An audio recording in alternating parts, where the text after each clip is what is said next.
I love that the button was pressed just as that was said out loud. This is the moments we live for. Welcome everyone to the Boobcast F1 podcast. My name is Boobenberg, and alongside me is our taco friend extraordinaire, Esther Boobs. Esther Boob Gutierrez. Yeah. How you doing, mate? I'm doing all right. I may have an estrogen imbalance, but I'm doing all right. In the grand tradition of the show, as we have learned, if nothing else, he who is drunkest shall be first, and he who is sober shall be last. And because today's my last day before my birthday, it is my birthday tomorrow, alas, I'm going to celebrate. However, because you and I are old now, we have to be a little classier, show some decorum. So what you will see is I have a bottle of champagne. Now, unfortunately, it doesn't have a cork, so I can't pop it for you. But let me... Fucking hell, I am old. I can't even open a bottle now. So you don't pull it too hard, otherwise you'll shit out your There we go. Ooh, that does smell like a classy beverage for a classy gentleman. Unfortunately, I'm northern and don't own any champagne flutes, so I will be drinking my champagne, my victory champagne, hopefully, from this Thwaites Lancaster Bomber pint glass that I nicked from a pub. Amazing. What, Ambassador? I can hear the bubbles. Right. Yeah, it's a bubble good time. That's a pint with quite a lot of head on it. Nothing wrong with a bit of head. Nothing wrong with a bit of head. Who misses? So I just turned myself up. Cheers, everyone. I just realised my microphone was down really low. Sorry about that, everyone. And Tin, is are you doing anything special for the birthday? No, that's the beauty of it. The plan is genius, right? Instead of doing all the adult grown-up stuff that I do every day, working, laundry, putting on my trousers, that can get to fuck. And I'm going to spend the whole day eating beef jerky in my underpants and playing video games. It's going to be magnifique. That sounds amazing. Yes, please. So we're in Baku, which we both have a bit of a love-hate relationship with. As we were talking about before we went live, let me change my camera so you can see my fat face. Ooh. The PlayStation doesn't give you a flattering array of camera angles, really. As we were talking about before we went live, you and I have a bit of a crash-happy history here, to the point that one year... I still can't remember which one of us it was. One of us crashed out, and as the other one was laughing at him, they also crashed. So it could also be one of those days. And I've also, if you remember the year before last, I very nearly won here on merit, and then binned it about 3 laps from the end. I remember that one, yeah. And all the comments were like, "You arsehole, I can't believe it." And well-deserved those insults were. Now, obviously it's an F1 podcast and whatnot, but there is something I would very much like to talk about before we go any further. Something I think everyone should be aware of. A little dicky bird tells me that you have a radio station, sir. Ah, yes, I do. It is now 2 weeks in existence. It's called Higher Plane Music Radio. You can find it at higherplanemusic.com/radio. Boom.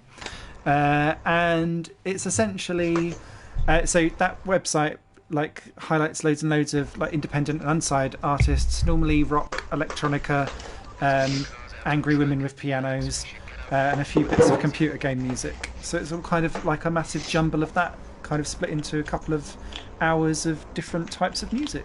So yeah, it runs 24 hours a day, 7 days a week.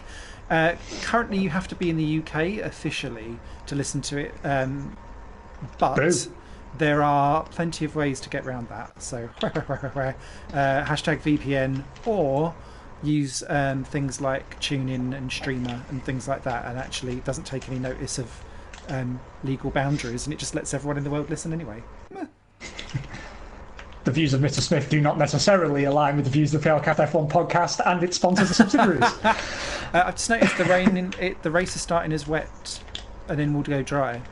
So oh, motherfucker. I think I'm going to stick with my setup anyway, because my setup is bigger rear wing than front wing for once. So I'm already scared. Normally I feel very comfortable at this track, considering it's a narrow street circuit of doom, despair and misery, but I'm feeling very, very unsettled.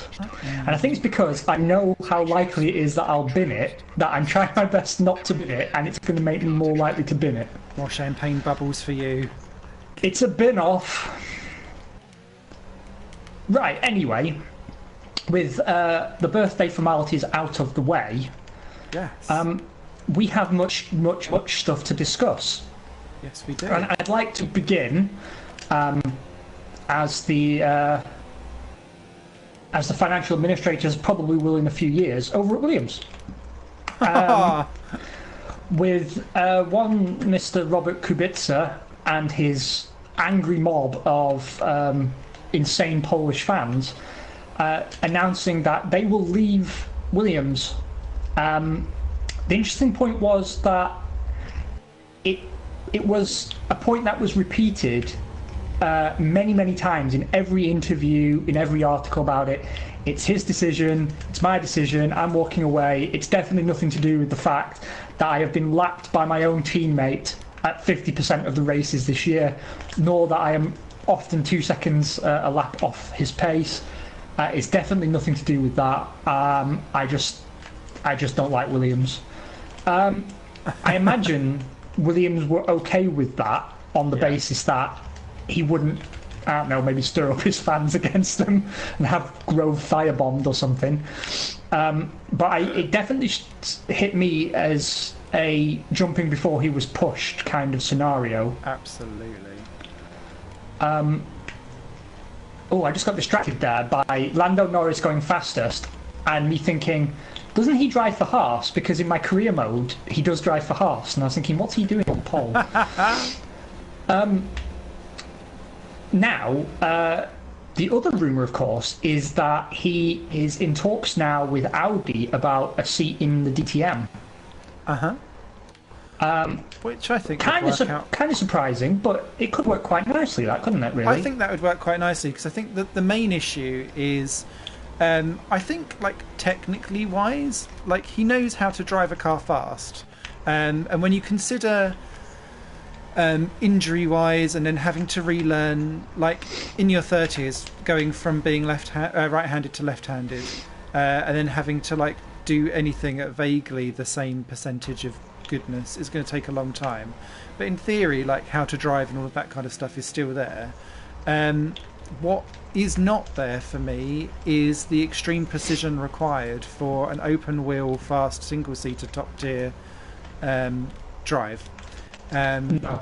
So I could see him doing very well in a touring car, in a GT car potentially, but I'd much rather have him in a touring car level, because with that it's about having the hustle bustle to sling the car round, and having grit and determination and good wheel-to-wheel combat, which I think he actually still does, because he normally makes up a fair few places on the opening lap, and then spends the first kind of 5 or 10 laps dropping back to last again before being dropped by the rest of the field. So there's some stuff that he's still clearly quite good at, but it's just not F1 related level for me. Oh, I agree. I mean, obviously it's triggered a lot of conversation, right? You know, people saying, well, you know, should he have come back or anything? Like, I still say yes, it was. Oh, there's a yellow flag. Oh, it was me that triggered it. Oh, okay. I was going to say, I've just finished doing a yellow flag. It's because I slowed down too much coming into the pits and I crossed the white line, which is naughty, but no one seemed to care. No, Charlie. R.I.P. Charlie. No, I still think it was a spectacular achievement to come back at all. I just don't think he should have done it. And the way everyone's... See, I can't tell if people are genuinely shocked or are just pretending to appear sympathetic and pro-Robert. But the amount of people are going, well, no one expected him to do this badly. And it's like, anyone with two brain cells to rub together would have expected him to do this badly. Exactly. And I know you're not a fan of Martin Brundle, but he did say in the qualifying session, and he's really the first one to kind of say it, actually. And I was like, oh, good. And he said, I've got three opinions on it. One, it's an amazing achievement, and I'm really glad that he was able to do it. It's as much to prove to himself and to like raise awareness and all of that stuff. It's really great. Two, very sad that it didn't work out with Williams and so on and so forth. But three, I'm actually quite relieved that he's stopping now, because it's like ruining what we thought of him beforehand. And I thought that was quite interesting, because it's a bit like how people sometimes view the Schumacher return as well. Was actually it starts to damage the legacy of the thingamabobber, because he said, look, we'd all left it as the champion that we never had, and now he's come back, and now we've kind of like, oh well, he's done really well, but that's a bit sorry as well. Well, that's what I've been saying all along. Yeah. He could never have done anything positive to his legacy by coming back to F1. The only positive again is that, you know, he's shown that technically he could do it, but, and I'm going to have to pick my words very carefully here because I don't want to give the wrong impression, but I can't even say he came back on merit. Well, no, because he had to find a sponsorship package, which I know a lot of drivers need to do, but no, but also I felt he was put back in because there was a team that probably had a pretty good inkling it was going to be dead last, that was under immense pressure from his fans. I mean, I don't think Williams really wanted to put him in the car, because the year before he lost out to Sorokin. Yeah. And Sorokin roundly trounced him in Renault's test programme. So I think they kind of put him in almost because, well, as damage limitation. And had Williams been in better shape or had closer ties to Mercedes, I don't think he would have gotten his chance. Same. So, I mean, it's kind of, yeah, it is a great achievement that he came back. But I think we should accept that he kind of received some leg up, purely because it makes a feel-good story. And yeah, I don't know. I mean, I actually thought he was going to get dropped before the end of the year, to be honest. And I just think Williams were bricking themselves about how to announce it. Yeah, I suspected that Latifi would, because he's gone a bit off the boil in F2, and is not really looking like he's going to overhaul De Vries in the F2 Championship, which has been a bizarre series this year, because it feels like all of the new people that have come in have got quite a lot more than half of the field that were kind of there before. And Latifi, it's his 6th year in F2. He should be fighting for the championship. He's not, but he's going to be Stroll too and get Daddy to invest. And so I thought he'd be in replacing Kubica at the end of the year. What Kubica has also said in his messages is how difficult it has been, and he had underestimated, I think, the toll of doing all of these races back to back and so on and so forth, and going from 0 to full campaign, I think has not helped. And with DTM being shorter campaign, shorter races, less of a hustle bustle with the car, I think that would suit him potentially. And you look at Nicholas Hamilton, I guess, in BTCC. He's done some decent results with a back of the grid team. And so I think it shows that people with a disability can get on and perform well at that level in that series or type of racing. Alex Zanardi. Yep. He's been a champion in multiple classes and he's got no legs. Exactly. I don't think disability is necessarily a handicap in motorsport, but I think it is in Formula One. Or that type of disability, I guess. Because I'd imagine also that, not that I'd wish that Kubica had lost his arm completely, but if you had a human with robotic arms driving against humans with instinct, whilst technically you may have the technical precision to be like, I can robotically and mechanically have my arm and do X, Y, and Z, you lack the feeling and the intuition and the human instinct for having your hands on the wheel and doing the stuff that a robot cannot simulate, I guess. And so I would always assume that a robotic arm would not be as good in a racing situation, even though technically it may understand things better. That's my problem with Robo Race. No, it really is. I don't think a robot will have a gut. Either it will have an artificial guts or glory attitude that will eventually be dialed out of it because it's too expensive, or it will know its parameters so well that it won't go for sort of those risky overtakes. And I don't know how they're going to program these cars to attack and defend in a way that is entertaining to watch and keeps the people paying for these very expensive robot cars happy. I think it's a bit daft. Anyway, getting off the topic a little bit. So, I mean, of course, I wish Robert Kubica well. I do wonder how financially impactful it's going to be for Williams. I wonder if Orlen will stay around, because they're like they've become sort of the number 2 sponsor for them.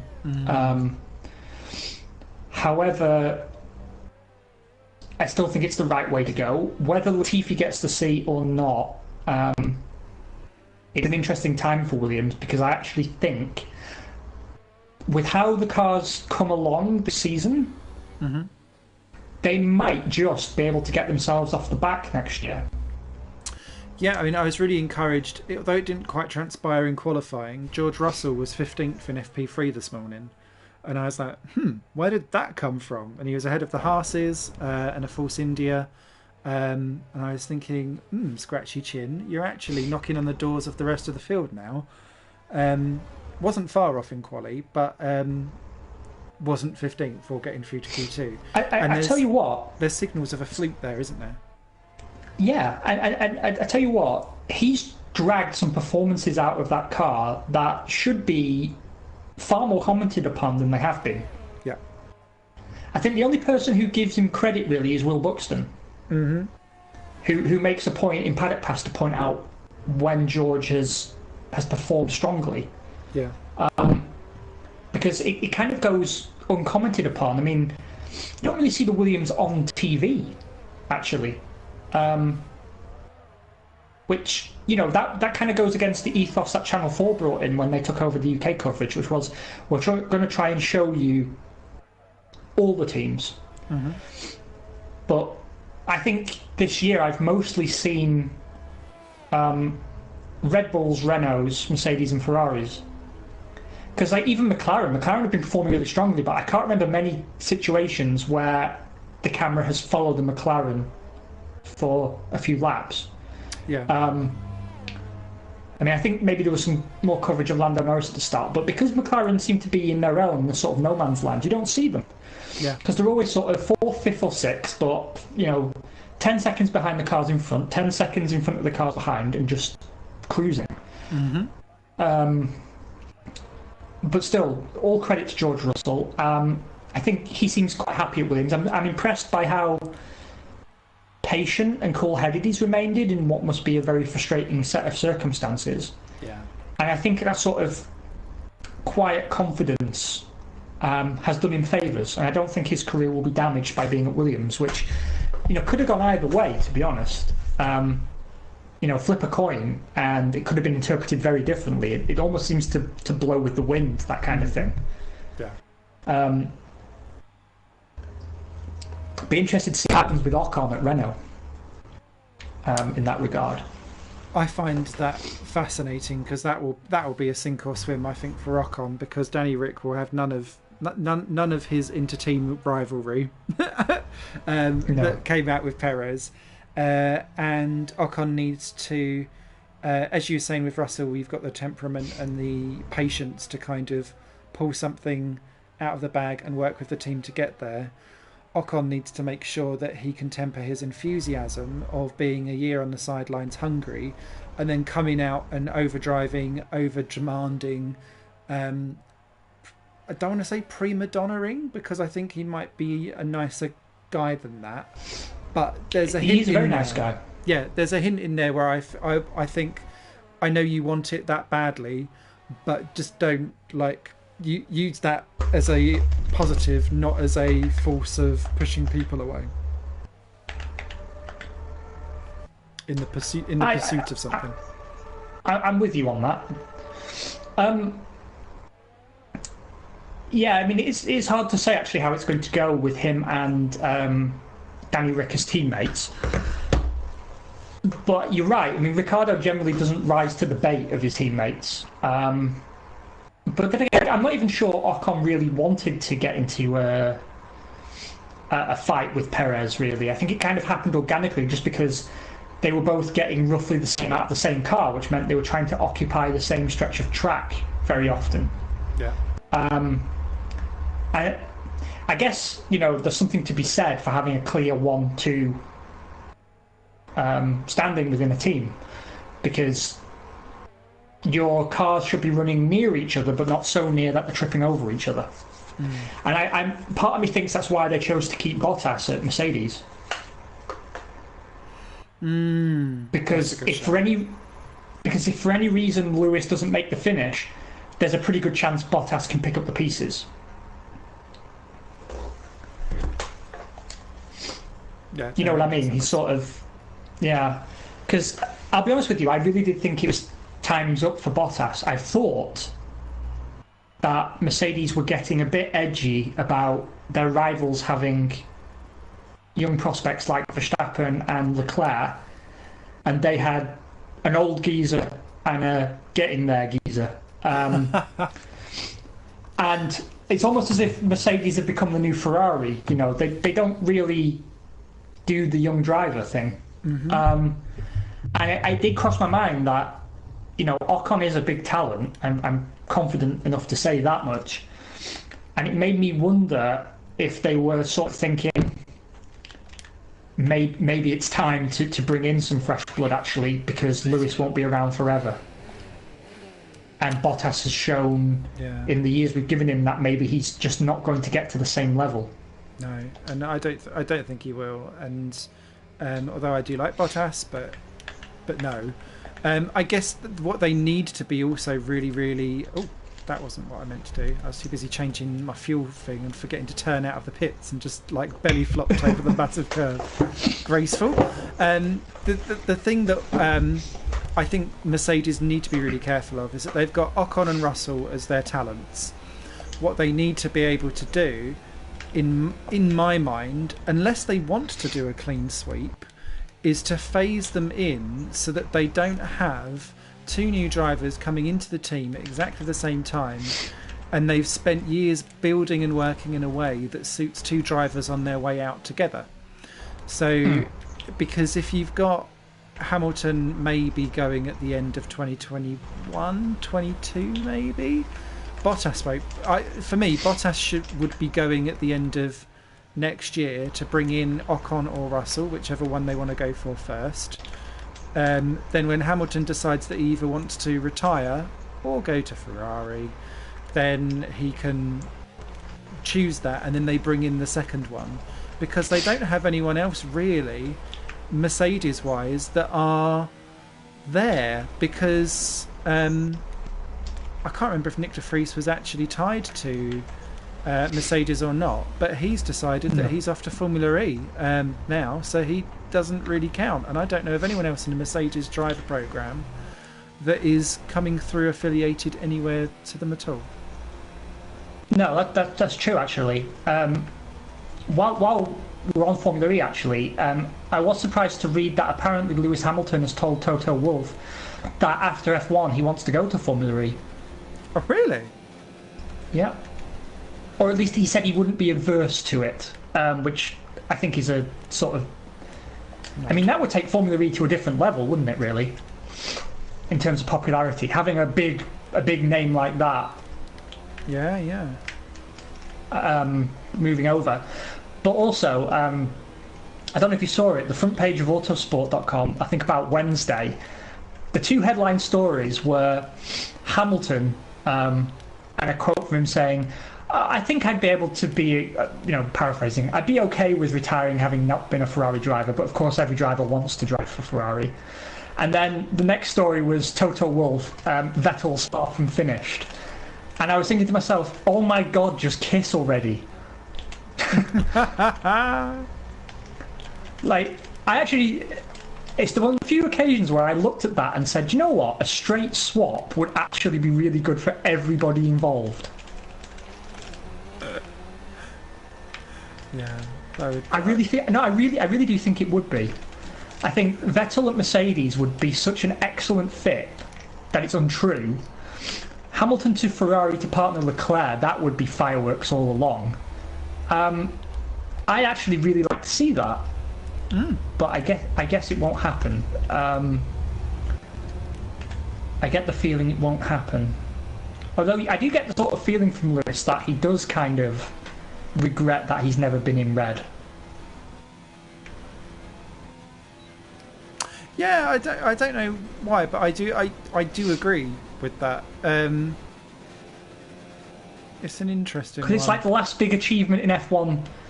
Once he's equalled Schumacher, it's the only big honour he hasn't done, because he's already driven for McLaren. Yeah. Driving for Williams isn't the honour it used to be. No. So it's Ferrari really that, the one big one he hasn't done is win for Ferrari at Monza. And he's such an achievement hunter that it does make me think that maybe next year, new formula in 2021. Because you and I have said all along, like, he'll stick around until 2020 so he can equal Schumacher. Yeah. But I wonder if he takes a punt on Ferrari for 2021. That'd be interesting. I really could see that, to be honest. But to be honest, I also think that Leclerc would hand him his ass by then. I don't know. I think this is also where it's quite difficult to... I don't know. I do think those are the top two of the top three, with Verstappen in there as well, as the three that are head and shoulders above the rest at the moment.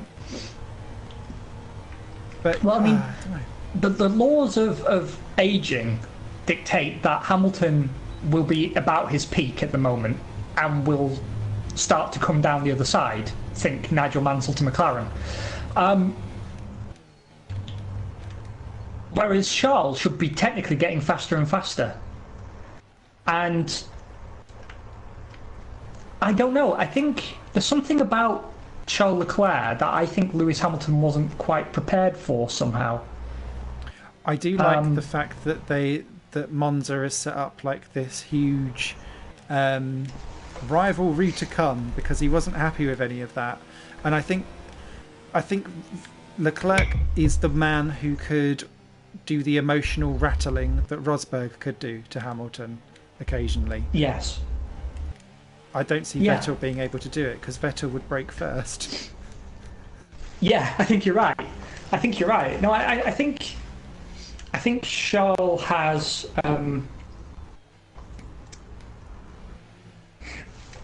he has the right attitude to be a truly great driver, and I think he's better at keeping his head. And you're right, I think he could unsettle Hamilton in the way that Rosberg used to, which was perhaps Rosberg's greatest talent. I think it almost certainly won him his championship. I mean, he's definitely got under Sebastian Vettel's skin. Yeah. No end. And I don't see that being a situation that gets any better. No. And the question is, how Ferrari are going to handle that? And interestingly, it seems like the favour is moving along the other side of the garage. Now I know, who was it who was speaking? It may have been Hamilton or it may have been Rosberg actually, but someone said, well, no, it was Ricardo. One more good race for Vettel and it'll all be forgotten about. Mm-hmm. I'm not sure that's necessarily true. I don't think so either. Because, being quite honest, Renault have fired Hülkenberg for less. Yes, very true. Because, already at the start of the season, Cyril Abiteboul was pretty clear, actually, that he wasn't happy with Nico Hülkenberg. Mm-hmm. And this is the guy rated as, by most people, one of the top 5 or 6 drivers in Formula One. A guy who has outdriven the car in many cases in his time at Renault. Mm. He had a flawless first season at Renault. Yep. And the mistakes he's made, and I'm not saying he hasn't made any, have definitely been less severe and less frequent than the ones Vettel has been making. And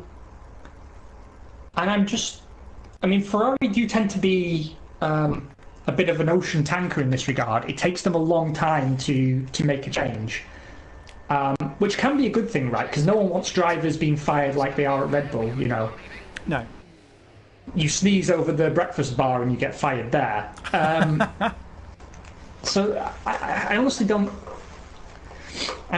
know for sure, but I get the feeling that the tide is shifting, if it hasn't already.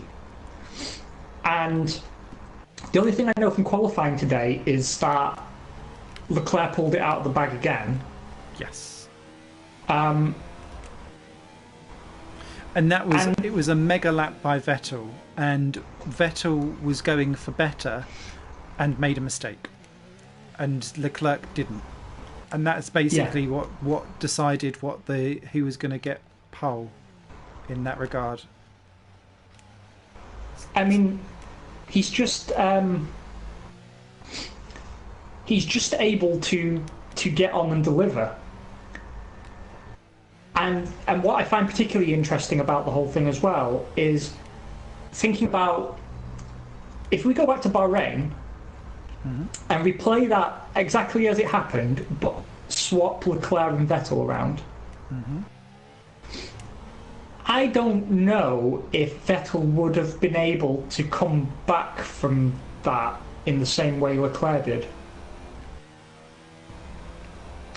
That said, the fact that it sounds like he was in the mix for a pole here maybe speaks against that, because he had such a terrible race in Monza. One of his worst, in my opinion. Oh, yeah. And how he's not got a ban already, I don't know, to be honest. Well, he's a couple of points off it, isn't he? So, because I was looking at the penalty points, and he needs to basically not get anything else until, I think it's Mexico. And then he gets some points removed. But yeah, it's not grand. Can I just confirm? Did you do your pole time on mediums? No. Okay. No, I did it on softs. Okay, I was going to extra cry. I wanted to go out on mediums, but I thought, maybe I'll save it until the track's a bit faster. But I don't think I will match my time on the medium, so there's no point going out again. Interesting thing though, Hamilton's just beaten me in sector 2, so the gap's down to about half a second. Even more interesting though is the Perez out-qualifying Charles Leclerc at the moment. No, there was something else I meant to say there. I noticed something. Let me flick through the menus again. What was it I noticed that jumped out at me? Nah, it's gone. It's gone. Never mind. Back on topic. So, yeah, my sincere hope is that we we see out the season now with Leclerc being the cat amongst the pigeons, and Ferrari finding their feet again, because I kind of want Leclerc to have a run on the title before Verstappen. I can't help it. Yeah. And I just I don't believe it's mathematically possible for Leclerc to make a run on the title now, but God, it would be good. Yeah. I actually predicted he would get a chance at the title in his first year at Ferrari, but apparently I was wrong there. But they had so many reliability problems, it's not entirely his fault. And I think he's extracted the most out of the car at most Grand Prix. He's certainly been a more consistent driver than Vettel has been. Mm-hmm. Yeah. Sorry, go on. I can't remember what I was going to say. Yeah, don't worry, it's gone out of my brain now. It was something that was related to... that was it. I was going to springboard onto the where we mentioned Hulkenberg and Vettel and all of that stuff. I was going to springboard onto the rumor that I heard this morning. Yes, please. Whilst it all dived in. So the rumour that I heard this morning, and this is coming from an employee of a certain American team that we expect to not be in Formula One very shortly, and it was that the reason why Hulkenberg did not... Well, there was two reasons why Hulkenberg didn't go to Haas. One was Hulkenberg's salary demand was horrific. The other one was that Ferrari also said, don't touch him because we may need him. And the reason for this is that Vettel has a performance clause in his Ferrari contract, which is where he can look to leave, and he may be returning back to Red Bull, where Kvyat has been signed up for Toro Rosso and will not be getting that drive. And so Haas were not allowed to sign Hulkenberg because Ferrari may want him should Vettel pull out this clause. See, I love that rumour. But it does make me wonder if they're going to shoehorn him into the Alpha seat.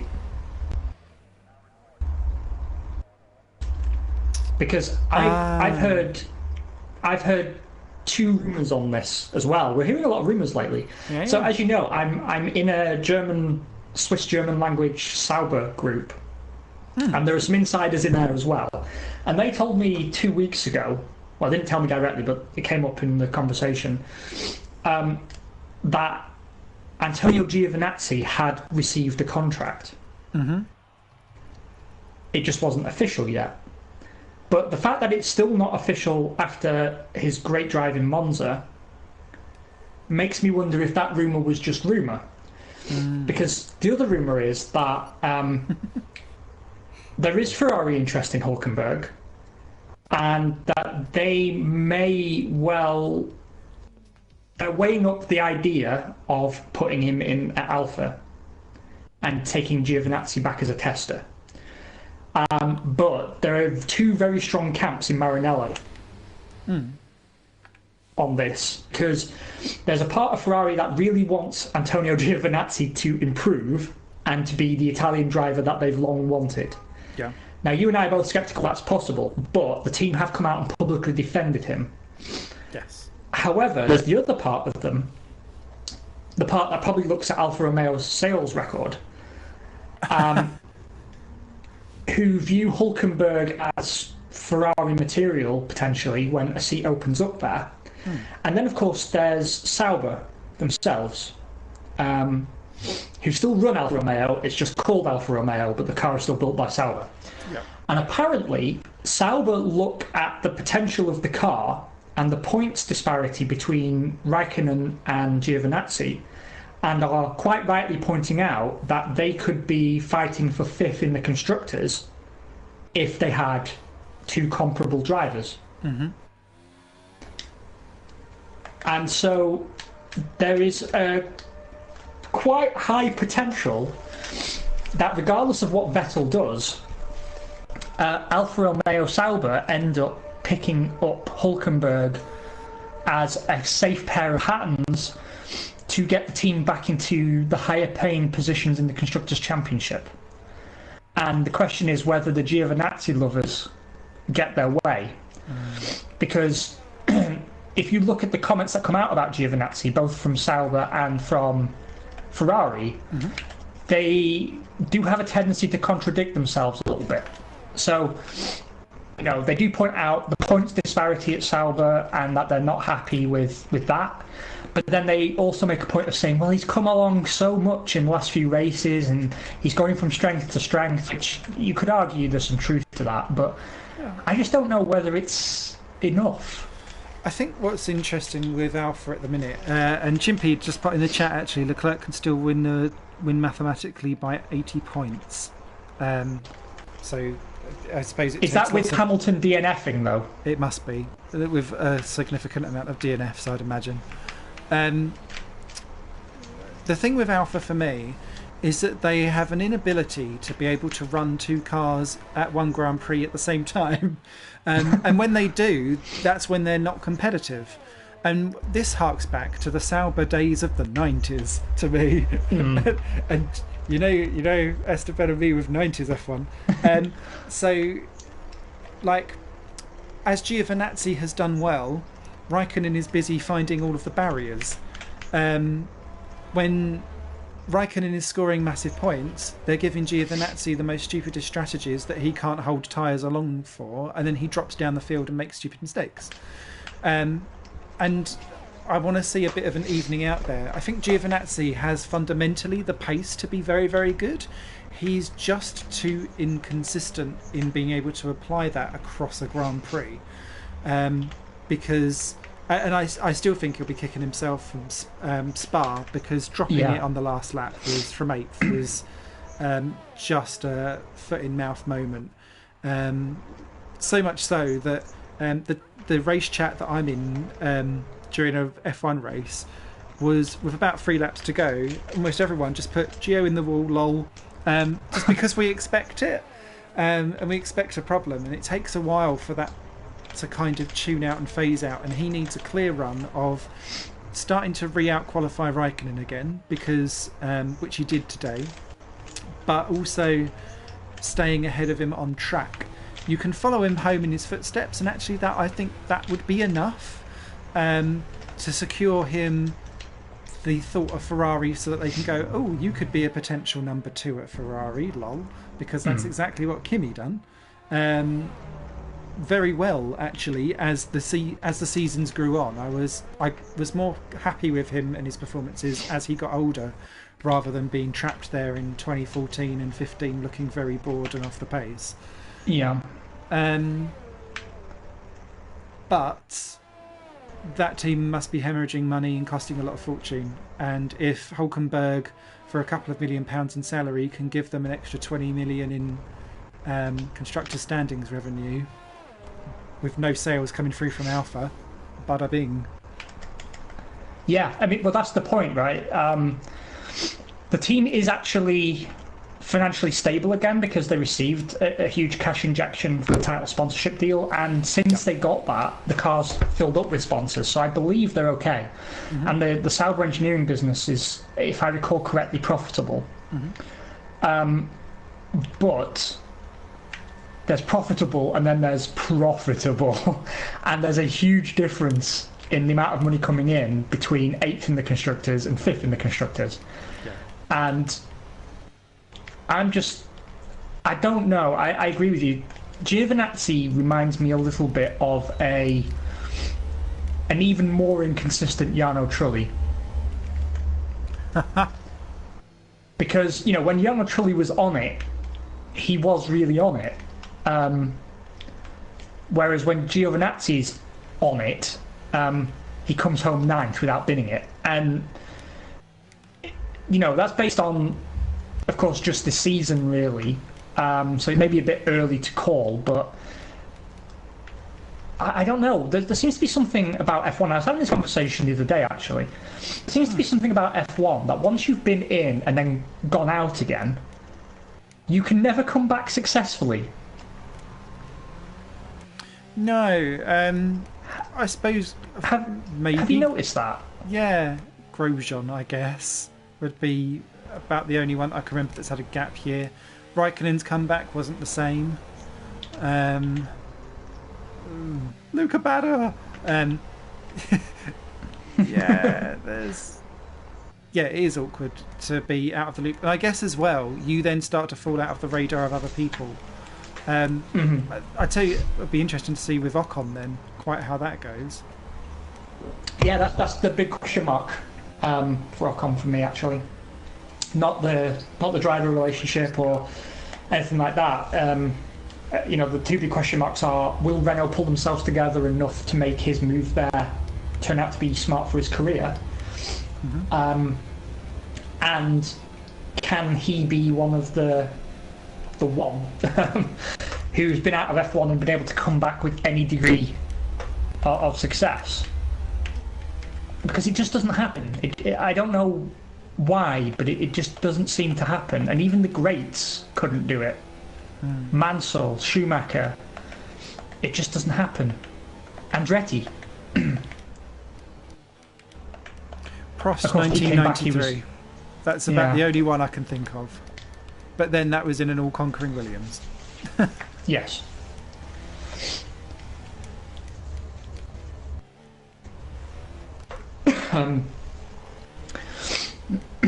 Anywho, so Hulkenberg really has become sort of the key chess piece in the driver market. Yeah. And for a long time, I really did think he was housebound. You made me question that view by pointing out that he and Kevin Magnussen hate each other, which of course is correct. And when I gave it some more thought, I thought, okay, then maybe that doesn't work out. But my nightmare did come true. Romain Grosjean confirmed for at least one more season at Haas. Yes.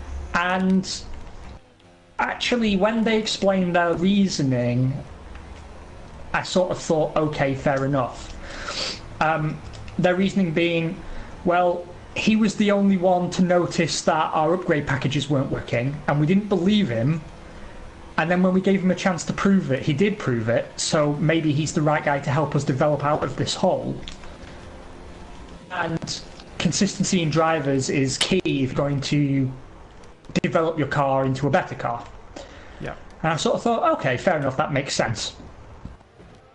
But there is a part of me that does wonder if he owns some, nudie photos of Gunter Steiner covered in whipped cream and has threatened to go to the press with them. And so Gunter's like, okay, you can have the seat. Because, I guess my dissatisfaction has been replaced by understanding now, but I still don't like the fact that he seems to be getting a pass on several years of really crappy form and such inconsistency, and yet he always manages to scrape through by the skin of his teeth, whereas a driver like Hulkenberg, one of the best, loses out to him, and it's a sort of an inherent sense of injustice to that. But maybe it all comes good. Maybe he gets his shot at the big red machine. It's all to play for, as it were. Yeah, hopefully. It's the thing for me with go ahead, Vettel. Try to create a gap. Stop slowing down. I guess so. Whilst I completely understand, and actually maybe his technical knowledge is actually what will really, really help. There's a couple of theories that I have, and they're completely unsubstantiated. This is just me talking absolute bollocks. That's the best kind of theory. Exactly. This, to be fair, this is what 90% of Twitter and 90% of all journalism is these days. Just pure unsubstantiated bollocks. So, my thought is the team was going in a really good direction, and Grosjean is actually very good technically, knowledge-wise, able to develop a car. Magnussen came in, was faster, more consistent. Grosjean was busy having a sense of crisis. Haas starts to develop the car around Magnussen, whose technical knowledge is lacking. They come into this year having put their eggs in Magnussen's basket and given Grosjean a bit of a stay of execution to kind of go, come on, you pulled it back together last year, but we need you to really do it this year, and that's why. The car comes out as an absolute turd fest because Magnussen doesn't understand how to develop a car, because he drives the thing by the scruff of the balls and is able to mould a car around his aggressive driving style, which is not necessarily where today's strengths in car driving and development is, or are rather. Grosjean eventually packs up the courage to go, oh no, gets out of the kitchen, decides that actually this car should have been a different way, and then has to go, oh shit, we should have maybe listened to you a little bit more all along, and starting to develop the car back to how Grosjean thinks a car should develop, because he's more of a sensitive driver and is able to maximise more of the tyres, which will then make the car much more better performance-wise later on. Because otherwise, if the technical knowledge should have been there from the beginning with Grosjean, then he shouldn't have developed them into this hole to begin with, because he's been there since day one. And then the argument doesn't stand. True. So that's how I've worked it in my head, if any of that is true. But utter bollocks, who knows? Well, I mean, if I can offer my spurious and unfounded suggestion into the ring, it also occurs to me that, you know, you and I, particularly I, have had a very strong suspicion that Haas are going to withdraw from the sport. I do wonder if it was very much like fuck it might as well be him because it's going to be our last year. Do you know what I mean? Like, maybe they could get him cheap or something, because the one thing that Rich Energy have said on their Maniac Twitter rampage, which has started again, by the way, if you guys have missed it, like, he's back in the company. I don't know how, but the same guy is back and he's in charge of the Twitter again. And he tweeted yesterday a really sarcastic, we wish Haas all the best as they try and sell themselves to some Saudi investors. I actually believe that's true. Not much that comes out of that man's mouth is true, but I honestly believe that's true. Because everything that Gene Haas has been saying the last few months all sounds like, it's costing too much, I can't win, wah. And that's the sort of thing I thought he'd be saying in the first year, but he lucked out by buying a Ferrari off the shelf. Yeah. Hold on. Front row lockout. Yeah, doing all right. It will go backwards because I'm shit at the rain round here, but I will enjoy it whilst it lasts. Oh God, I'm going to crash, aren't I? Fuck. Getting up that hill. Getting up the hill at the castle. Yeah. How am I going to do that in the wet? Close your eyes, it'll be fine. Oh, that's mental. I bet it's full rain as well, isn't it? It was supposed to dry off 20 minutes in. Oh, maybe. So that's even worse, because actually I'm better on full wets than inters. I've lost my wet weather groove in this game, like, really badly.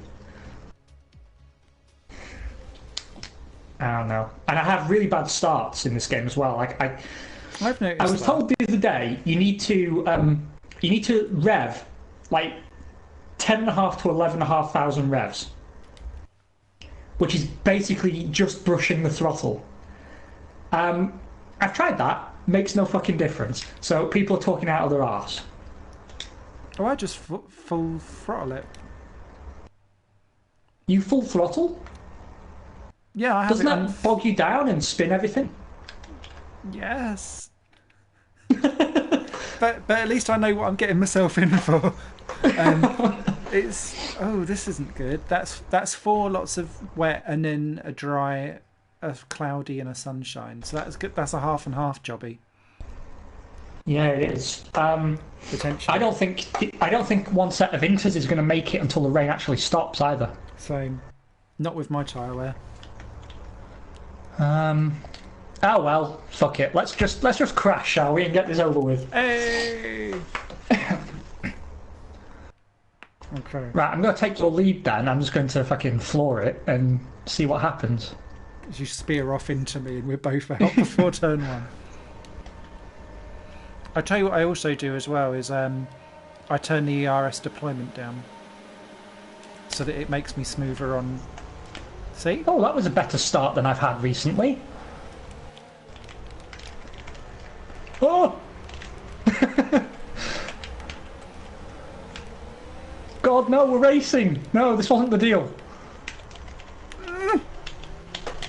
This wasn't the deal. Where are you? Where are you? You know this podcast doesn't work when we actually race each other. Oh shit! Missed my braking point. Right, I saw the arrow coming. I'm last, but I didn't destroy it. Yes. Well, I'm going to be a bottle cork because I am not fast, and I can tell I'm not fast because the AI are all over me like a fucking slapper around a £50 note.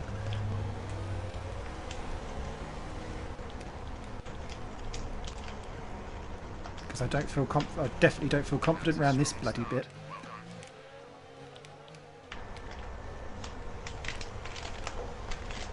The car won't fucking stop. I almost went into the back of Gasly then.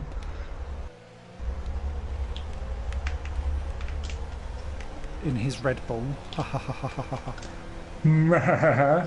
Cody's did say that they were trying to get permission to do the swap, actually. Well, I mean, the swap can happen organically in the game, so I don't see why people would complain. I mean, in my game, Lewis Hamilton and Sebastian Vettel are teammates at Renault. Lando Norris went to Haas. Oh, is it full speed through the... No, it's not. Oh, it's not. Oh, a diddy span coming out of that. I'm going to be mullered down the straight. Yep, here they come. Oh, yeah, I'm God. being left. I'm being left for dead. It's free wide. I hate this circuit in the wet. I hate it, hate it, hate it, hate it. Someone's in the pits, though. It's a McLaren Sainz, because Norris is second.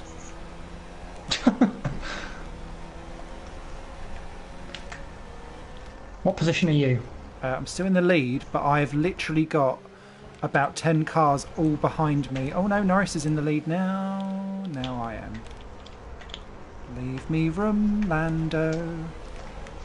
I'm braking like 50 metres before the point I'm supposed to brake because I'm following other cars, and you just aquaplane into the back of them if you don't. Mm-hmm.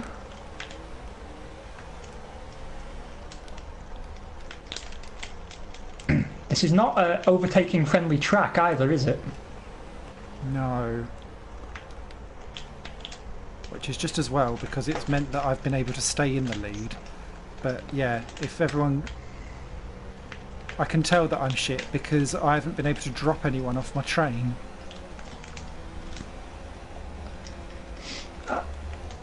I've just got in front of Raikkonen. But it was a scary moment, and if I stood up, the chair would stand up with me. Oh, this isn't good. There is no grip. No, none. I almost took the end plate off on the corner. There was just no traction at all. It's that weird greasy where it's just like light rain. Don't take it on me, Raikkonen, you fuck. Land no. Right, I'm going to turn my ERS down. Well, someone lost a front wing down at turn 1. For once, not me. Did I just see that right? Romain Grosjean, fastest man on the track. Yeah, probably. Oh, he's running in clean air though, isn't he? And no traffic. Me and Raikkonen have dropped off the back of you because he tried to kill me.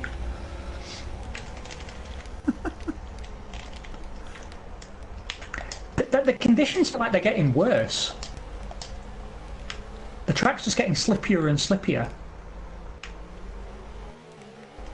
It's difficult.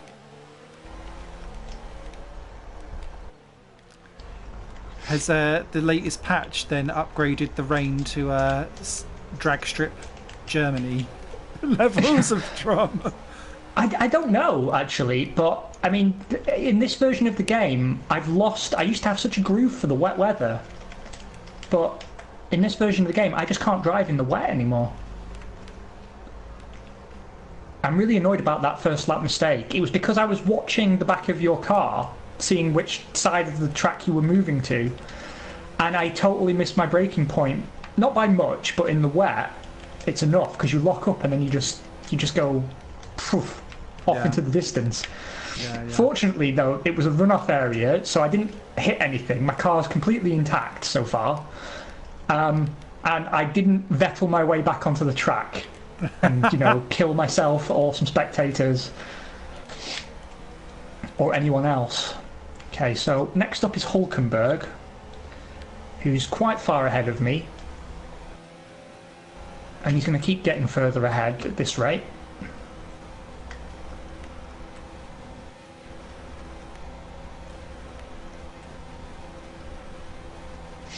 Tell you what though, my setup seems to be working quite well in the wet because I can go full throttle through those fast corners. See, I'm not, and neither's the AI. So that's going to put you in good stead down the straights.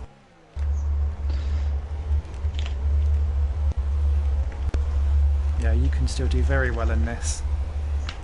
Yeah, I'm not panicking because once I'm on the dries, I know I'm the fastest man, so the only person in the same ballpark is you. And if I come home second, I'm happy with that. I just don't want you to run away in the points any more than you already have, you little rapscallion. Oh, I won't be running anywhere now. No, you haven't binned it, have you? Yeah, fuck my front wing. I'm going to try and hang it on, though. Well, now might be a good time to get back to the F1 podcast of this podcast. Yeah, sorry.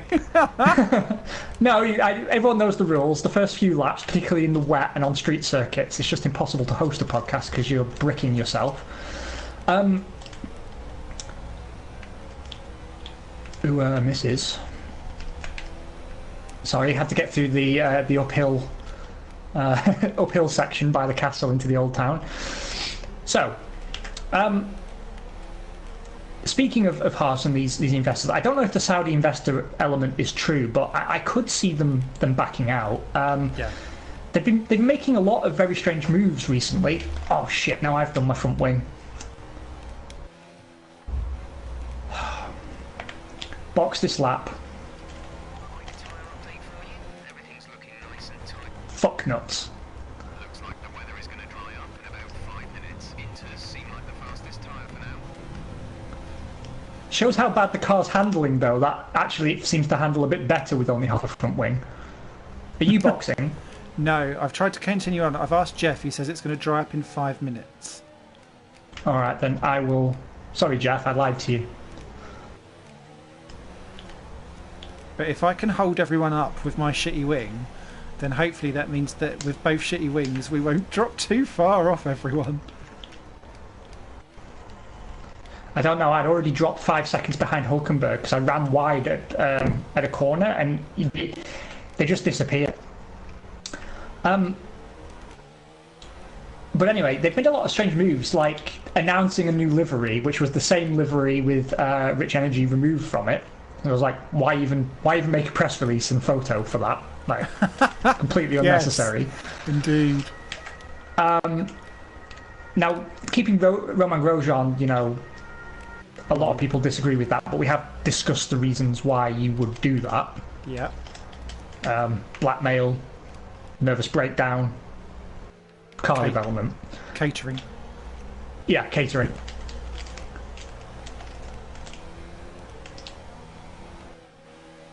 But also, I suppose, actually, Haas isn't much of an attractive place to go at the moment, and there's not, drivers... There's not many drivers sort of knocking on the door of the sport that you'd think, okay, it's time now, No, the only one I would have said would have been Louis Delatraz, actually, because he's now the Haas development driver, but he's had not his finest year, actually, in F2.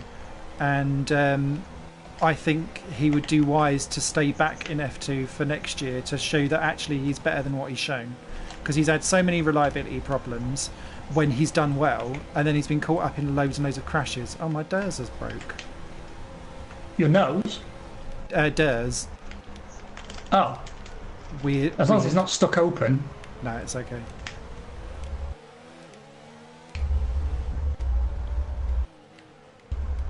Oh, it's a minor wall tap. Yeah, so I am with you that team is not long for the sport. I don't know who else would take it though, and what would Saudi investors do? Are they going to be the same ones that are invested in McLaren? Would that be too many Saudis in one pot? I don't know how much. Who knows? I don't know what the rules are on that. 2 Saudis, 1 pot. I'm sure there's a video online somewhere. Yeah, it's kind of hard to say. Oh, not again.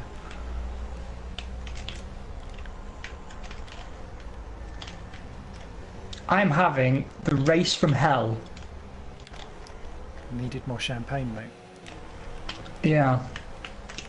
Last year I won in the British Grand Prix on my birthday. This year I repeatedly bin it. Yeah, it's hard to say. Honestly, I don't see them as a going concern, really. I don't see them as a going concern, to be quite frank with you, because they don't build enough of their own car. If you took them over, you're kind of taking over also the dependency of another team. You have to either keep the relations with Ferrari as they are, or you have to kind of force yourself into a... What the hell is going on? This car will not stop. Are you having trouble slowing down? No more than normal.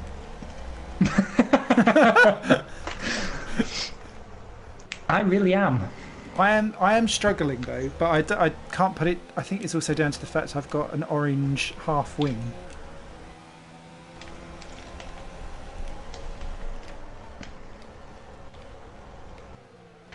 But most of the field would be behind me, ahead of me. Sorry, if this was like not me just blocking everyone. I'm going to finish last today, I can tell you that much for sure.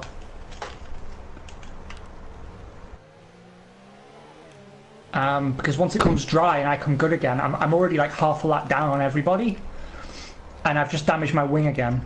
So, oh, no. So it's going to be another wing change. Yeah, you're 59.5 seconds ahead of me at the moment. Fuck.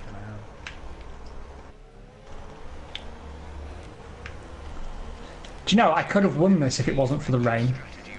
Oh, he's giving me dries. It's time to come in? Oh no, he's not. He's giving me more inters. No. No, Jeff. The game is telling me it's still inters. Yeah, Jeff got on the phone and said, change your inter strategy. I was like, no. I'm good, mate. Fucking Jeff.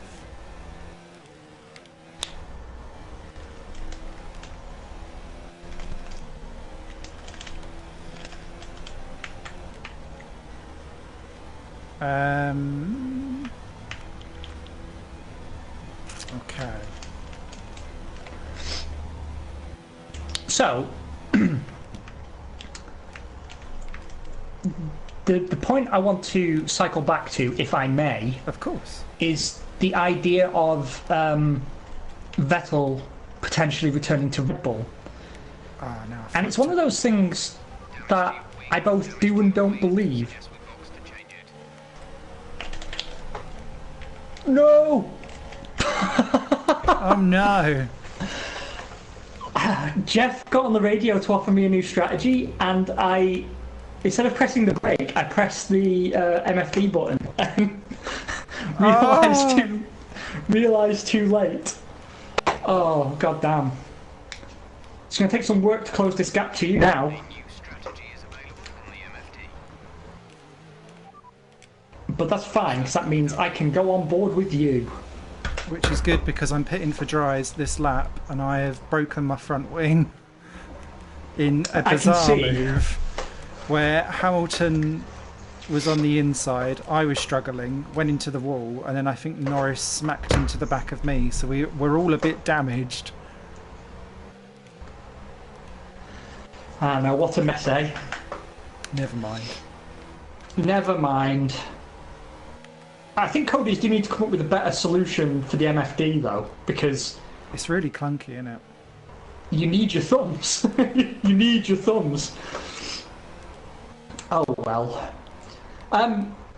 Yeah, what we were saying before I binned it. God, God, I can't Vettel. even remember what I was talking. Vettel, yeah. I sort of believe it and don't believe it.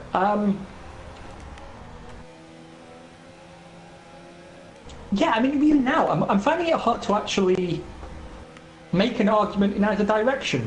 Now I think about it, and I'm wondering what your take is. Do you see it as actually being a realistic possibility, or just complete rumour mongering? I don't know. I find it. I think he could do with a real good change. It's You've got help in the pits behind everyone, haven't you? Yep. That was delightful. This game is so. Robert Kubica is your race leader by 13.7 seconds. Screenshot that, bitches. Oh, that was juicy going on behind. Yeah, I'm very confused over what I think Vettel is. I still think that he's utterly missing his mojo. I still put him on one season max left in the sport. And the more smug he gets in the interviews of like, no, this isn't a thing, and now he's just like all smiley, makes me think he's either say like, fuck off everyone, or fine, I'm going to Red Bull and then you'll see my mojo, ha ha ha ha ha, kind of thing. Which to be honest, though, I mean, I don't know why he would go back to be partnered with Max. Yeah, in that's the bit Max's I'm struggling team. with. Yeah, that's the bit I'm really struggling with, and I don't know why Red Bull would take him back. Yeah, because I think Albon and Kvyat at least are definitely capable of being solid number twos. yes. And I'll tie this onto my wish to talk about Alex Albon actually, because obviously he's had only two Grand Prix in the Red Bull, both of which have gone, I would describe as okay. Oh, almost lost it there. Both of which I would describe as having gone okay. Yeah. However,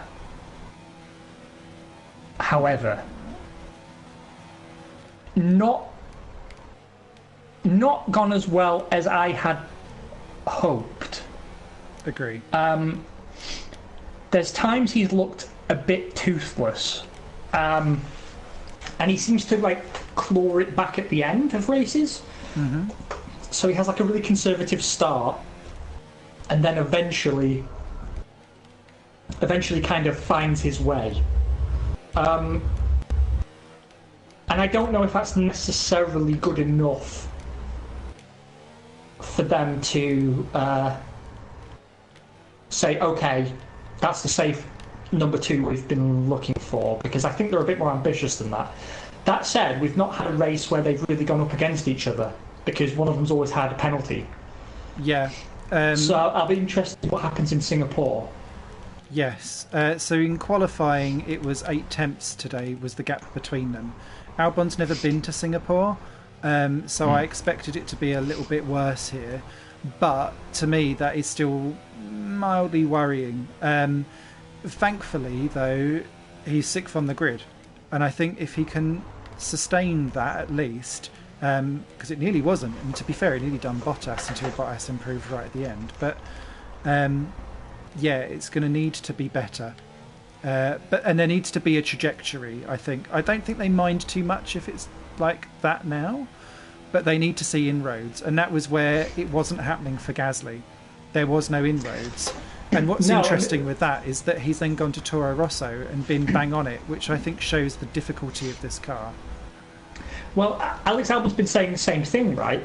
Because did you hear the Beyond the Grid with him? Yes. And he was talking about the car, the Red Bull having a very narrow window where it's you're getting the performance out.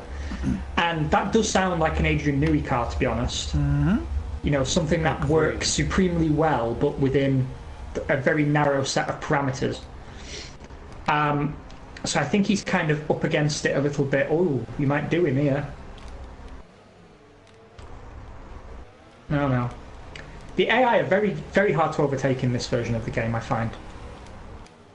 There you go. I thought he was going to hit Giovinazzi, actually.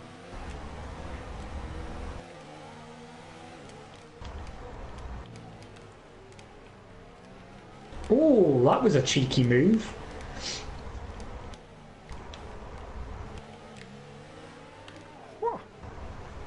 Spicy. Tell you what, at least you're giving me something entertaining to watch now I've embarrassed myself. Oh, bless. It's all good.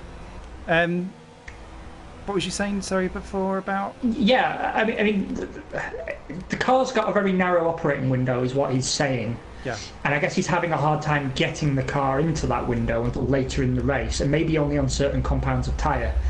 But, I mean, 8/10 to Verstappen, a track he's never been at before. I mean, I feel reasonably confident saying that that's probably a better gap than you would have got out of Gasly. Mm-hmm. Singapore's a bad example because Gasly's quite good at Singapore, but what I'm saying is if you had Gasly at a track he was unfamiliar with, I kind of get the feeling Alex will be closer. If he's not, though, does that vindicate Gasly? Or does it bin both of them? I'm not sure. And I think what's really key in this as well is that they've then gone back to Toro Rosso and they're both on form with Kvyat, which kind of makes me... Oh, I've hurt my wing. Have you seen how he's like weaved across the track though?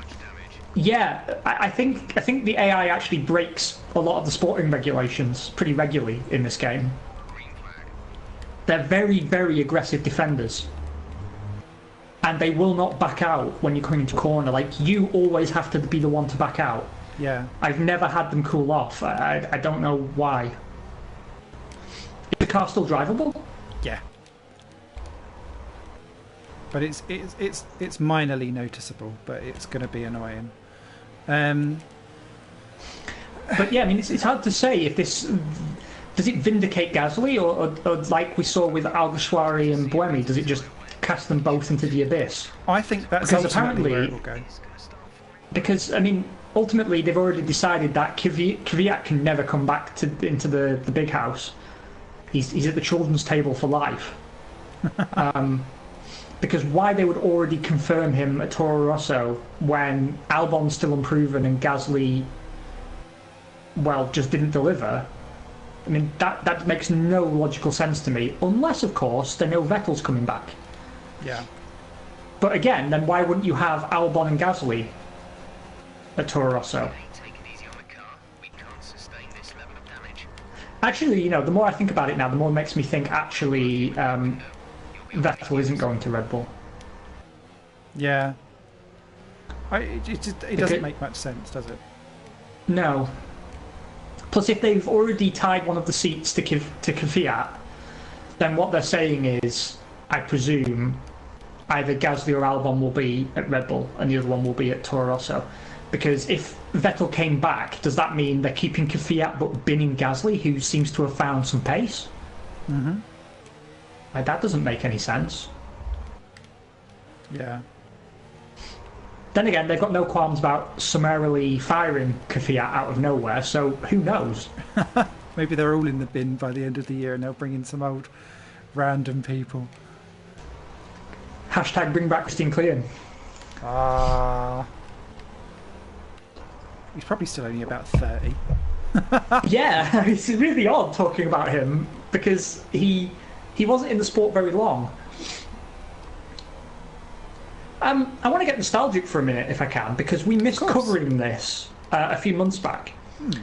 But I want to talk about how weird it was for me watching Damon Hill test Michael Schumacher's Benetton. Oh, yeah. It felt like someone had violated me in a weird way. Yeah, isn't it really weird? And I don't know, maybe there's other viewers who catch this, but I can't think of another driver-car pairing that would have felt more inappropriate. and by inappropriate, I don't mean like I was offended by it or anything. It's just... Weird. It's just wrong. It's just wrong. And like, of all the drivers you could have got to test the Benetton, I mean, I was going to suggest Johnny Herbert, who was Schumacher's teammate in that car, as I recall. Yes. But he's obviously far too fat to drive that car now, and Damon Hill's still quite svelte. Yeah. But still, you know, stick in another Benetton name at least. Jean Lacey is still capable of driving. Yeah, they could have given it to Jos Verstappen. Yeah. Give it to Jos the Boss, give it to Fisichella or Wurtz. Pop a burger in. Yeah. Flip a burger, why not? It just didn't make any sense to me. I mean, it was still kind of cool. There was something cool about it, but I had this sort of surreal moment thinking, if you today could speak to you in 94, 95, what would you be saying about that car? Now, I know it wasn't the... most classic F1 cars don't have their original engine because the engines were not designed to be reused in those days. Yeah. So I suspect, because it didn't have any Ford branding on it, I suspect it's running like a Judd unit. Was it the 94 one that he was in, or the 95? I want to say 95, but I could be wrong. It was that would either be Renault 94 or that 95. Yeah, but I don't think it was running the original original power unit. Usually it's like a Judd that they stick in classic F1 cars. However, and also you never know how many parts are sort of restoration parts, right? I wonder how much of the car is actually original. But still, it must be interesting to drive the car that beat you to the World Championship. I wonder if Because normally... Sorry, go on. I was going to say, I wonder if he can kind of remember back to his original time and be like, so that's where they were faster because this done this versus what R. Williams did at that time. Yeah, I mean, I never heard anyone ask him anything about it.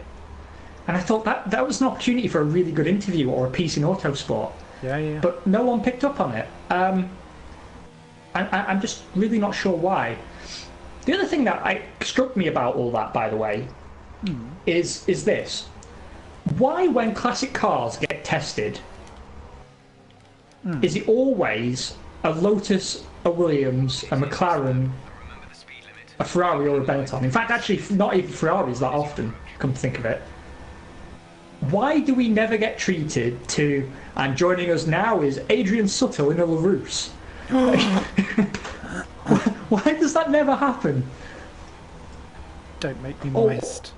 Or watch as Martin Brundle tests the 2007 Spiker. Like, it just doesn't happen. And these cars are still out there. Yeah. I'd quite like to see... there's a team, AGS. They've still got all of their cars going around in, I'm going to say, Manicourt. Why am I changing my wing again? It was fine. On my screen, you have two medium tyres and two soft compound tyres. Oh. I'm on mediums. And you still do as you drive away. Oh, now they've stopped flashing yellow, and now you have all softs. Just to reassure you. Well, that's fucked me right over. 17th, because I had to sit in the pits. I've got to overtake everyone again. This game is very cruel. This game is very, very cruel, as we have learnt today. Kevin Magnussen's out, at least, so I'm not the only clown who failed to finish. Aww. Now, there were some other questions I got asked by viewers of my Grand Prix World playthrough. Oh, yeah. For the podcast. And I'd like to take a moment to dig some of them up. Cool. Now, so the first one is from Timo. Thank you for watching, Timo. And he was asking if you or I would have predicted McLaren's season this year, given that they had 2 new drivers. No. I predicted an upward trend because there was no Alonso. I don't think I'd have predicted it going so well, and I'm so glad to be proven wrong. Yeah, I can't really add much more to that, to be honest. I mean, I did also expect them to take a step forward. What I didn't expect was them to take such a massive step forward and be in this awkward situation now where they're fighting with their engine supplier for fourth in the constructors. And to be honest with you, there's a part of me that thought McLaren and Renault could never have a successful partnership together because it's too weird. Yeah. It's not historic. No. And it's kind of embarrassing for a supercar manufacturer to have to go to the people who make the Renault Clio and ask, can I have your engine, please? But it has given us some gifts as well, aside from the form. Like, let's not forget Fernando Alonso's indignation that Honda wouldn't supply him with an engine for Indy. Yeah. That cracked me up no end. Just shows don't burn your bridges. Yeah, exactly.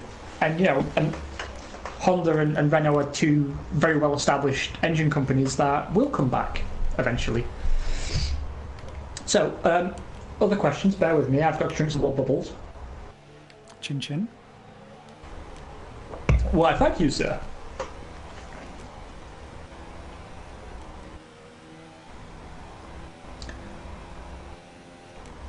Okay. So, next up, what is the most unlikely driver market move that we've seen since we were watching Formula 1? And the person who asked this must be very young, because so I'm going to eliminate the obvious one, which is Damon Hill moving to Arrows for 1997. Because I don't think I can ever think of a time that a reigning world champion has moved down the grid so far. No, you'd have to go right the way back to the 80s. Oh, mate, that's what I did. So, accepting that, weirdest driver moves. There's quite a few here, actually. I was always surprised that Jos Verstappen managed to be dropped from Benetton and end up spending the rest of his career at fairly middling or back of the grid teams.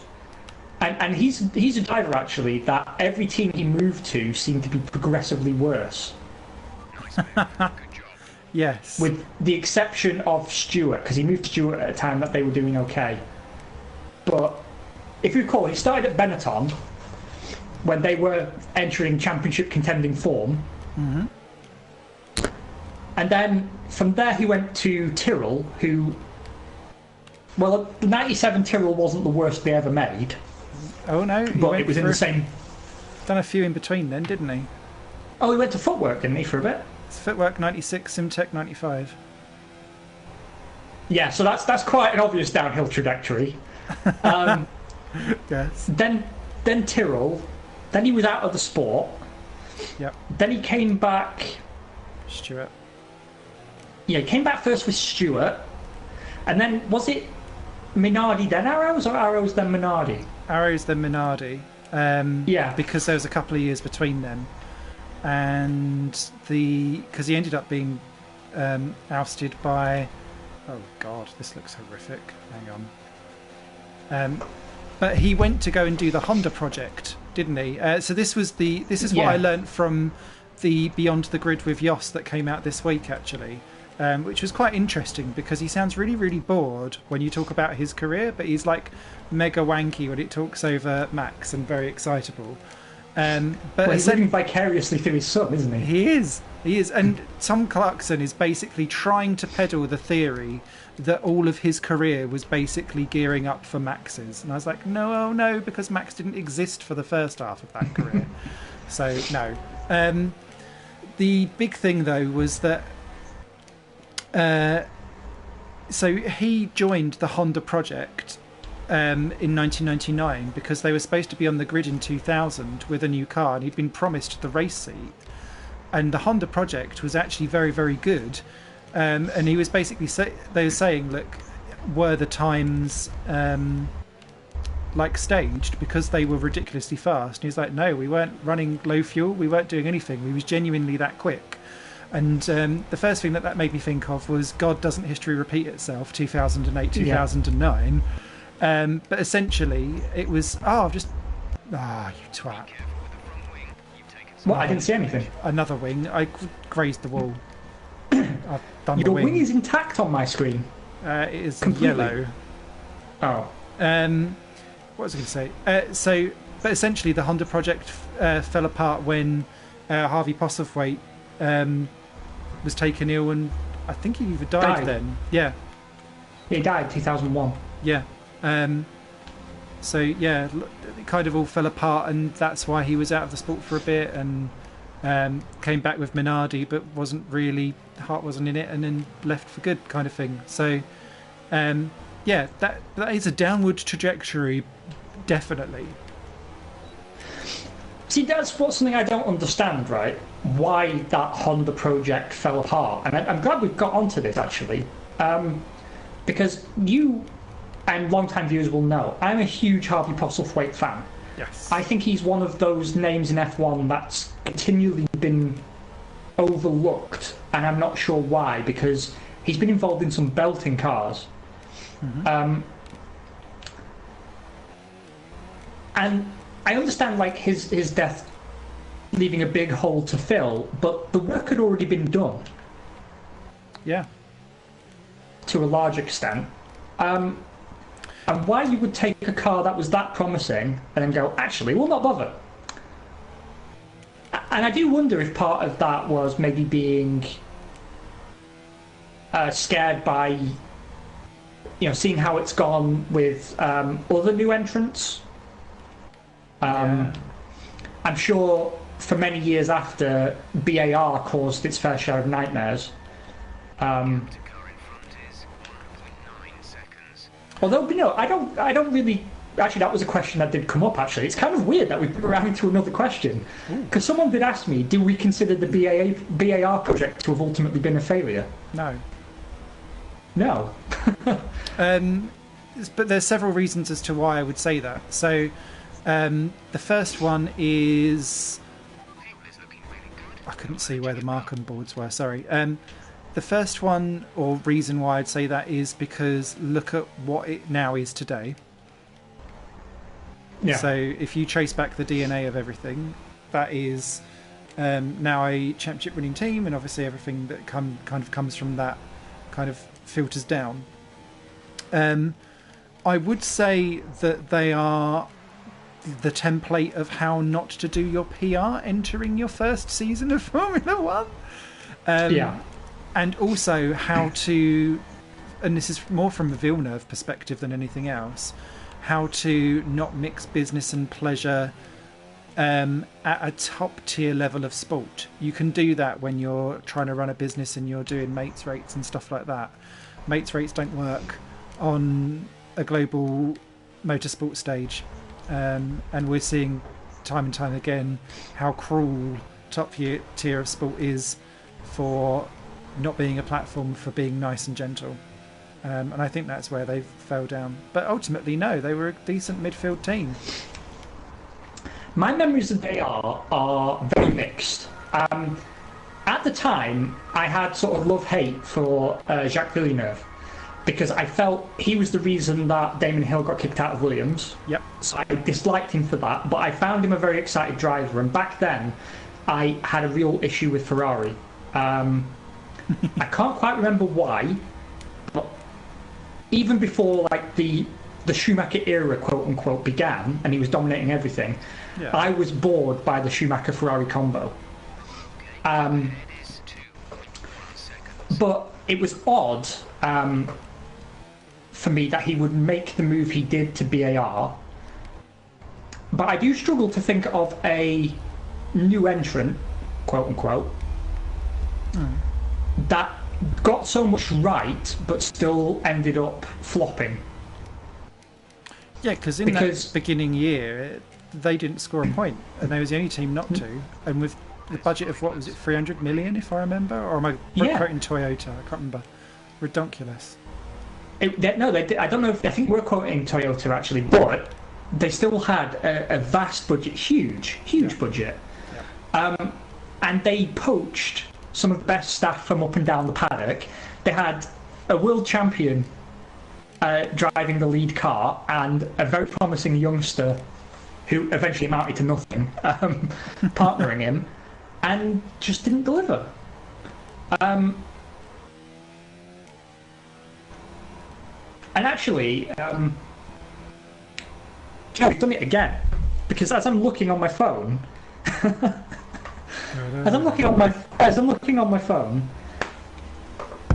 a question I got was, do we think Jacques Villeneuve was overrated? And again, that's a kind of question of perspective, right? Because he came to F1 after being pretty dominant in IndyCar, right? Yeah. And didn't he win the Indy 500 in '95? I can't remember if he did or not. Well, anyway, whatever the case may be, he did won the really well in series. IndyCar. Yeah. And then he came to F1 and almost won the championship in his first year. Yep. Well, made a good crack at it. Won it in his second year. But then his career took I guess we'll call it a Jos Verstappen trajectory. I mean, I always forget he drove for Renault. Yeah, only 3 races. That's one of those things that doesn't sound like it's true.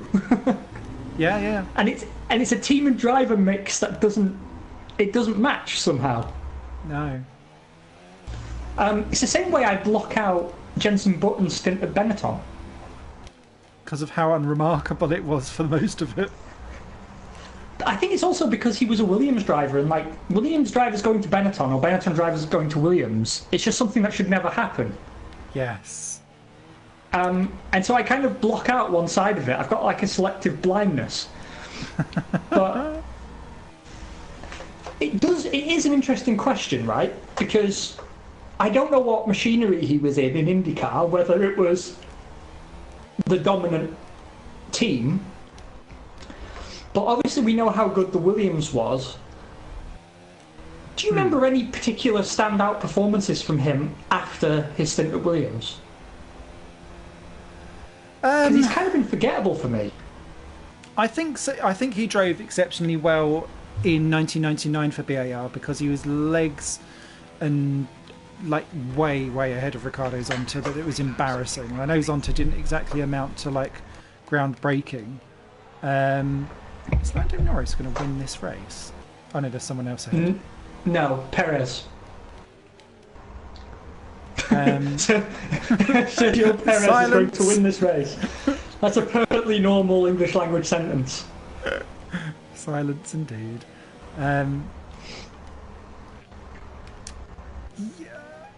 No, there was some good standout stuff. And I would say after... Be careful, we think you're going to start losing some tyre grip around now. It's because they're going really slow. They are, aren't they? But they haven't pitted again, have they? No, they haven't. They've gone They've out gone there on long. mediums. Oh, this is going to really drop me off. Off the top of my head, no, I can't think of anything dramatic from Villeneuve. I think, didn't he get a podium for BAR at one point? Or am I just thinking, is it... I think he got one for Williams in 98, and that was about it. Yeah, because I remember him, he underdrove the BMW Sauber quite badly, didn't he? In 2005, he was trounced by Massa. Then he got it together in 06. But it was too late because they went for Kubica. And I'm glad they did, to be honest. Oh, yeah. Although I still think we got the best of Kubica when he was at Renault. Absolutely. There's some laps he did at Monaco that I will remember to the day I die in qualifying. But it's interesting, isn't it, how time changes perspectives and stuff? Because, you know, I'd genuinely forgotten how good Massa was until he had that great 2014. Yeah, because you see him in the role that he's cast and playing at that specific team at that time. And then you go back and you see like the early 2000s when he was a rough diamond at Sauber and then benched, coming back doing some great stuff up against Fisichella in 04 and then trashing Villeneuve in 05. Does superbly well in his debut once he calmed down at Ferrari, settled in nicely. 08 could have / should have maybe won that championship. And then I'm in the should have camp. I am should that. have as well. That Hungary engine blow up. Grr. But yeah, there's lots of interesting ones. Apologies for diving back on a topic. It's popped into my brain. I think I said earlier that it was because Harvey Postlethwaite died that Honda dropped the project. What Jos Verstappen was saying was that Honda dropped the project, and it was that day essentially that Harvey Postlethwaite then became ill and then died. Oh, damn you, Honda! Yeah. And I don't know if he kind of like meant it like that, but he was literally saying like he looked ill that evening and went to his trailer, and that was the last I saw of him. That's sad. That puts a whole sad spin on the whole thing. Yeah. Okay, last question that's come in. Drivers that we consider should have. Hold on, let me read that in English. Drivers who we consider as champions who never actually lifted the title. Drivers who could have done, basically, is what they're saying in a 3-paragraph question that I'm not going to read out in full. I want to throw one name into the ring straight away. Okay. That people may not agree with, but Olivier Panis. Yes. Because I think he showed that if he'd been in the right car at the right time, he could have done it. I mean, he took it to Villeneuve for a while in a Prost. Yeah. I would have liked to have seen either Prost moving an upward trajectory, or for Panis to have had a move up the grid to see if that suspicion I've always held about him, and this gets back to the legacy again, because maybe he would have fluffed it, but never knowing kind of invites a generous interpretation. Yeah. I would also say at one point I pegged Romain Grosjean as a potential world champion because of his performance at Lotus, but we've since learnt that shows what happens when things go the other way, when you're not given the chance to be charitable. Who else, though? In terms of, I mean, underwhelming drivers is a lot easier because, you know, Jan Magnussen immediately leaps to mind. Yes, that was a lot of over and out. Mark Webber, I think, is one. I think he was capable of being a world champion, but... Yes, but maybe not at the same time as when Vettel was being a world champion. I think he fluffed it at the wrong point. I would also...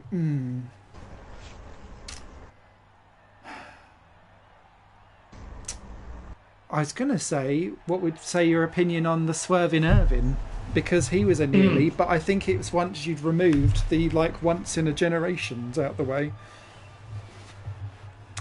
Yeah, That's a really good point. Question. But let's be honest. Let's say Schumacher never went to Ferrari. I mean, it's very easy to, and probably accurate to argue, they wouldn't have developed into such a dominant force. Yeah. But say that aside for a minute, same car that they had, just no Schumacher, could Irvine have been a world champion? Yes. Yeah, I have no qualms at all about saying that. I think he could have been and probably would have been. But actually, I kind of struggle because in the end, justice always seems to get done. You know, I would have said Nico Rosberg if it wasn't for the fact he did win a title. Yeah. Jenson Button won a title, and he was very deserving one. Massa, for sure, I think is a guy who would have been a deserving world champion. Yeah. But there's not many other names that we can mind. I'd throw out a few left field ones now. Heinz-Harald Frentzen in 1999. Yeah, 1999. And pre-97. Yeah.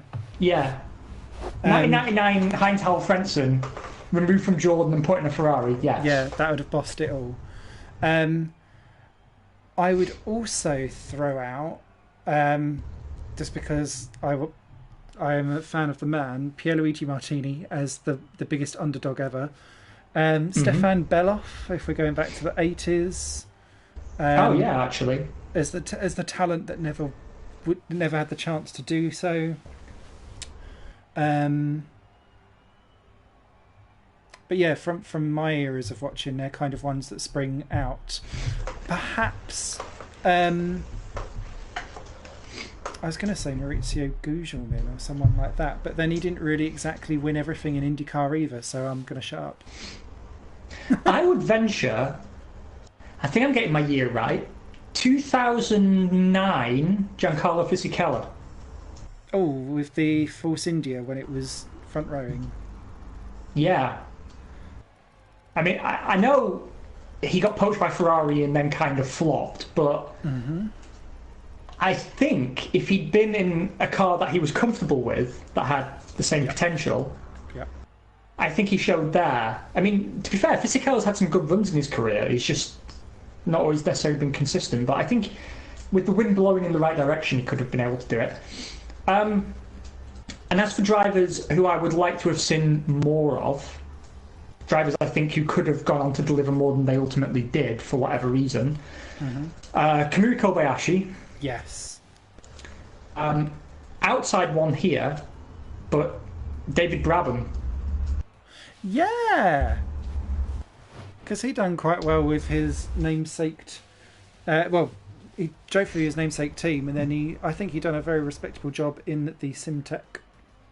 Yeah, he did. And I think he could have done with a few more years for us to see what he was truly capable of. Jaime Alguersuari. Yes. I thought he was the promising one out of that pairing, and had to go off to be a Balearic DJ. Who else do I think dropped out unjustly? I think you can make an argument Timo Glock could have spent a few more years in the midfield. Yeah, because he was still punching out in the Virgin quite happily. And then going back a little bit further, I always think Damon Hill's F1 career was far too short for his talent. Yes, but he'd clearly lost it, I think, in 99. And but only 6 years, essentially. Very, very short for an F1 champion to come in peak, flop out again. Yeah, but he had a strong 98 in the Jordan. Oh yeah, absolutely. And actually, he did a lot better than people remember in the Arrows in 97, to be fair. Definitely. Who was it? There was a guy who he drove for Lotus, proper Lotus. What was his name? Martin Donnelly. That's the one. Martin Donnelly. Yes. Then he had that massive crash at Jerez, didn't he? Where he got. He had a thrown out massive the car. crash, and I don't think he came back from that, did he? No.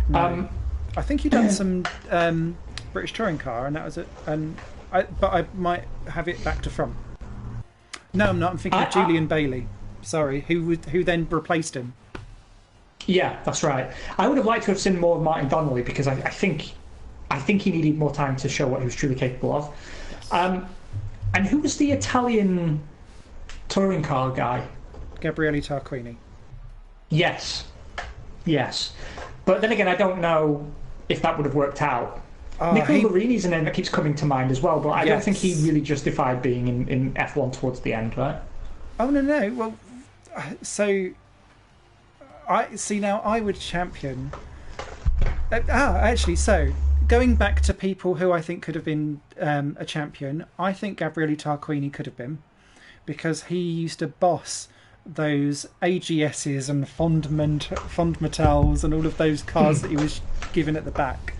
Went on to absolutely dominate stuff, and he's still winning championships now, and he's in his 50s. Yeah, actually, that's a very strong argument if ever there was one. Yeah. I think Nicola Larini deserved more than the podium that he got at Imola. I think he was awkwardly placed in the Sauber in '97, alongside my next call out, which would have been Gianni Morbidelli, who I was a big fan of. He done some good stuff for Arrows and Footwork, and Minardi, and was a Ferrari tester. Other people I'd like to have seen: Luca Badoer. I know. I always bang on about him. Vincenzo Sospiri. Oh, that's a name I haven't heard in a long time. And Stefan Sarazan. Yeah. Actually, Sarazan's a name actually that I think he was around F1 and he was testing a lot, but he seemed quite promising, but he never got his shot properly. I don't feel. I know he did do a season or two, but I don't think we really got to see the best of him. We only got the one race, didn't he? Replacing Badoer in '99 Brazil, and that's when he crashed and he done like the 11 spins coming out of the final turn. Good fun. But he was promised to come back for a proper drive, and it never happened. One of many things. Because I've read an interview of him because he went off to do Formula E, didn't he? And he was basically told by Flavio Briatore that he would be promised a seat at either Benetton or Minardi for 2000. So he purposely didn't sign. No, sorry, I've got it wrong. Let me say that again. He was promised a drive at Prost for 2000. So he didn't sign for Minardi when they offered him the contract for 2000. And then Prost went, "No, mate, I'm going with Nick Heidfeld." And left him without a drive for 2000, and then he never got back into Which is not something you hear very often. No. But again, that proves back to your point at the beginning, showing that this podcast is circular and amazing, that once you get out of Formula One, it's a fucking faff to get back in, and when you do, it's a struggle. It really is. Well, mate, congratulations on a very strong drive. It was very impressive to see you cutting your way through the field. This is the biggest gap in points we've had ever. Wow. Ever. You're not last, I'm sure. No, I'm P7 in the championship, 25 points. You are P1 on 64, so we're separated by a fairly monumental amount, but it's still all to play for. And next up, we are in Spain, so hopefully everyone will join us for that. In the meantime, everyone take care of yourselves, and especially you, mate. Have a good one. Mate. And have a great birthday. Everyone have a drink for him. Cheers. Top tip. Bye-bye. Bye-bye.